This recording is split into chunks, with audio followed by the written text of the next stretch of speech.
E aí, gente, tudo bom? Passando aqui para deixar aquela meditação, uma edificação espiritual para nossa vida, ânimo também. Isso nunca foi tão necessário, né? A palavra de Deus, dias atuais, dias tão complexos, tão complicado, né?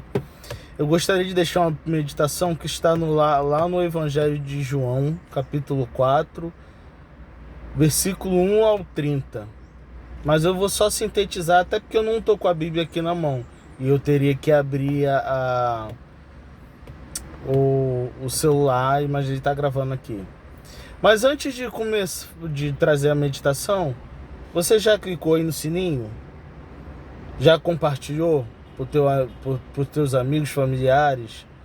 Às vezes uma palavra fala, não vou compartilhar não. Às vezes é essa palavra que Deus, por misericórdia e graça, pode levantar o seu amigo, sua família, seu familiar, ou até você mesmo. Então não deixa de ativar o sininho não. Ajuda esse canal a crescer e principalmente a palavra de Deus ser expandida. Tá bom? O que acontece? Eu queria falar hoje sobre alguns processos que Jesus faz na nossa vida. E a referência hoje é a mulher samaritana. Como Jesus processualmente mudou a mentalidade daquela mulher, a sua perspectiva de vida. Ela tinha algumas impressões ao ver Jesus e ela sai com uma convicção. E é disso que eu queria falar. E aí, sintetizando, eu fiz uma colinha aqui no versículo 9. Quando ela encontra Jesus, ela, pronto, vem um judeu aí. Para você que não entende, judeu e samaritano não se entende há algumas décadas, algumas centenas de anos, devido ao exílio babilônico. Quando Babilônia invadiu, tomou Israel, um dos povos que permaneceu na sua terra foi os samaritanos. E aí houve uma contaminação por parte dos samaritanos, que se casaram com os babilônios, e aí tiveram filhos e tudo mais. E os outros irmãos de Israel, os outros judeus, percebendo isso, presenciando isso, se afastaram dos samaritanos, né? Samaritano de Samaria, tá? Da terra de Samaria, que é uma terra que faz parte da geografia de Israel. E aí, voltando aqui, né? Quando a samaritana veio assim, vem um judeu ali, na verdade, a primeira impressão. E aí, se eu fosse colocar um texto, né? Eu colocaria transformando impressões em convicção. Quando ela vê Jesus, vem problema aí. Tanto que ela no versículo 9, ela já questiona: como é que sendo tu judeu vem até mim me pedir água? Você se coloca no seu lugar, tu não sabe da nossa problemática, que a gente não se dá e tudo mais. Eu ainda sou mulher e havia vários preconceitos envolvidos. Vou citar algumas aqui que vem na minha mente. A de ser, ela era samaritana, ou seja, era considerada pelos demais judeus como impura, para ver como é que tamanho era o preconceito, que ele chamava de cachorro. Ela era mulher. A cultura patriarcal naquela época era tão preconceituosa que os homens não paravam para conversar com mulheres. Havia uma crença, para ver tão babaca, né? Mas faz parte do contexto bíblico, que ao conversar com mulheres ficariam mais burros. Aí entra um terceiro preconceito. Ela era uma mulher da vida, né? Uma prostituta.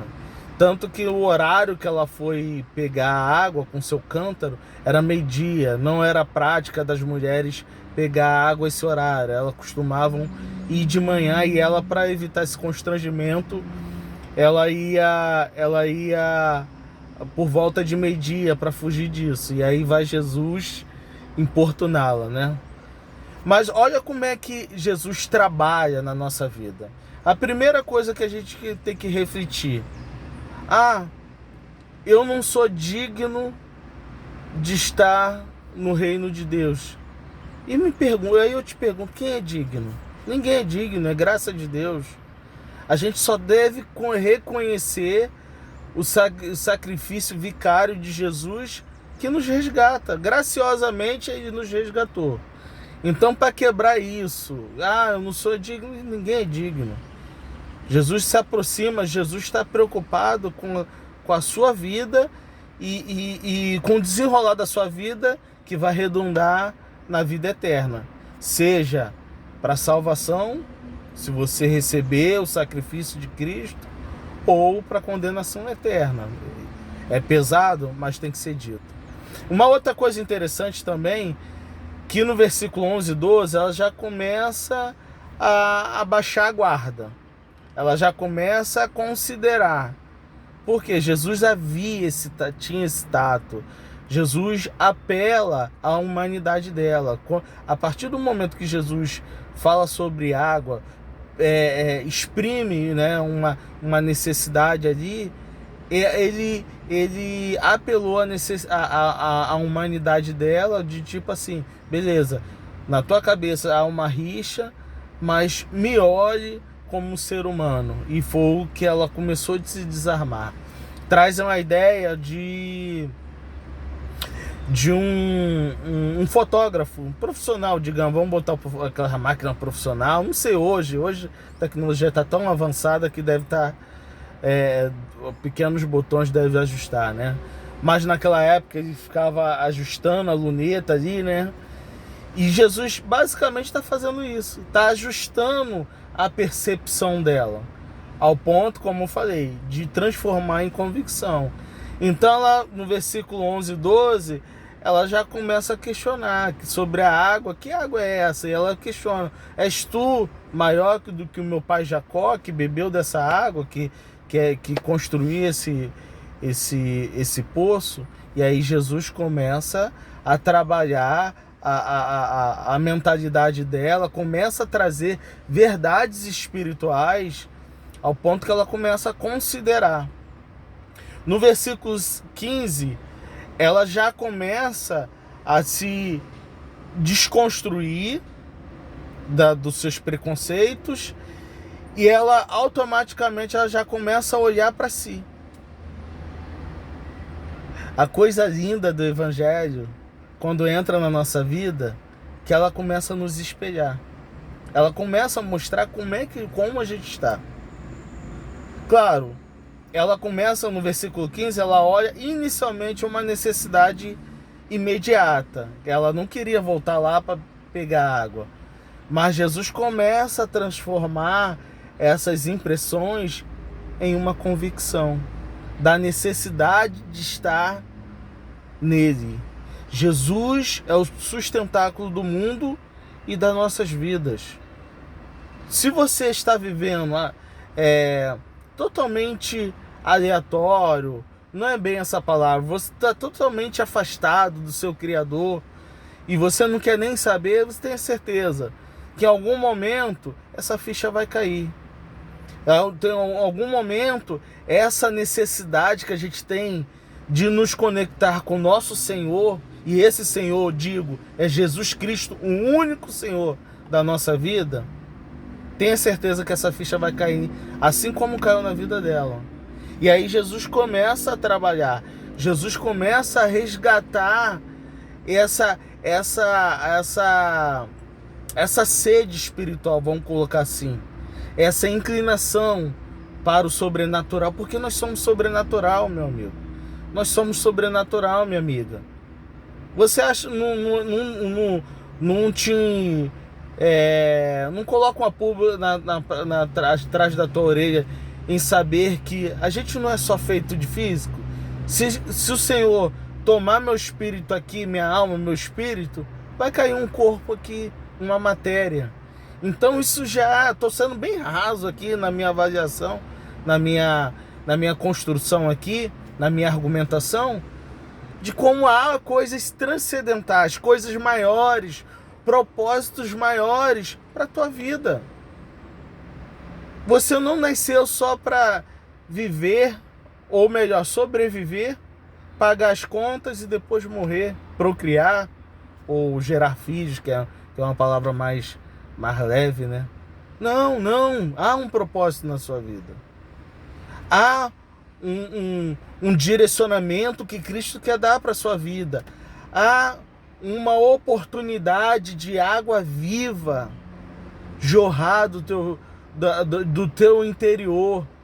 E de tal forma que essa água, ela não só jorra, mas ela nos purifica, ela nos limpa, ela nos transforma. Assim o Senhor quer fazer com a sua vida. Ele quer transformar a sua vida. Ele quer tirar a tua vida do marasmo, essa vida que está paralisada, e Ele quer trazer uma vida abundante, uma vida produtiva, uma vida com propósito, uma vida que deixa um legado, uma vida que vai desaguar nos céus. E aí, no versículo 28 ao 30, há essa verdadeira transformação das impressões dela para a convicção. Uma mulher que estava totalmente desvalorizada, porque ela tinha esse estigma, né, de ser uma prostituta, de ser mulher também naquela ocasião. Vale reforçar, isso não tem nada a ver com Cristo, isso era a cultura da época. Mas Jesus começa a trabalhar na vida dela de tal forma que reaviva. O sopro divino começa a trazer novamente a incandescência do Espírito Santo na vida dela. Tanto que ela lembra, ela fala assim, eu sei que o Messias vai vir. E Jesus fala, eu sou o Messias. Jesus fala para a sua vida hoje, eu sou o Messias, aquele que vai te resgatar, aquele que vai te transformar, aquele que vai fazer coisas tremendas e espirituais, coisas sobrenaturais na sua vida, que vai te abençoar sobremodo. E acima de tudo, não só falando de bênçãos físicas, mas muito mais bênçãos espirituais. Alegria, paz, prosperidade, saber que teu nome está no livro da vida, beber da água da vida, essa água que transforma o nosso ser de uma forma tremenda, que nós não seremos mais o mesmo. E assim como Cristo fez na vida daquela mulher, eu recomendo você dar uma olhada lá no final. Ela traz toda a cidade, ou seja, ela foi de uma mulher estigmatizada, desvalorizada, uma mulher que ninguém dava valor, já estou sendo redundante, né, até na minha colocação. Jesus transforma ela numa missionária. Olha quantas pessoas, ela traz toda a cidade para conhecer Jesus. Olha a convicção, as impressões foi transformada em uma só convicção. Porventura ele não é o Cristo? E ela começa a testemunhar do que Cristo fez na vida dela. Assim Cristo quer fazer na sua vida. Abra o seu coração, meu irmão. Abra o seu coração, minha irmã. Saia desse lugar que limita a tua visão. Saia desse lugar que te paralisa. Saia desse lugar que rouba a sua esperança, furta a sua dignidade, furta a sua verdadeira identidade. Você sabe qual a sua identidade? Você pode ser, se você quiser, um cidadão do reino dos céus. Deus te abençoe, tá? Que o Senhor te livre, que o Senhor te guarde, que o Senhor levante sobre si o seu rosto e te dê a paz. Receba essa palavra em nome de Jesus. Amém.